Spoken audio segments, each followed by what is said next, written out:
Hi, my name's Juliet, and today I'm talking about notes in Scrivener 3 for Windows. Those who used to use Scrivener 1 will remember that there were document notes and project notes.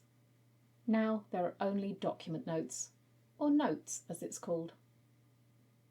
To access these, click into the document you wish to write a note about, and click on the notepad icon in the inspector.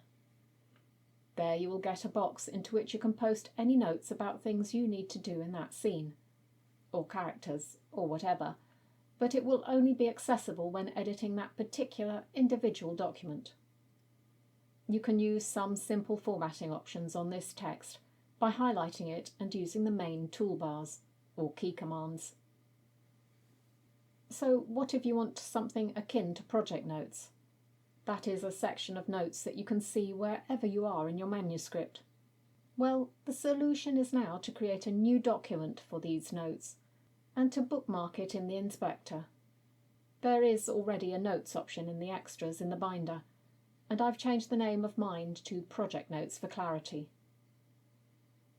So click the Bookmarks section in the inspector and select Project Bookmarks from the pull-down menu.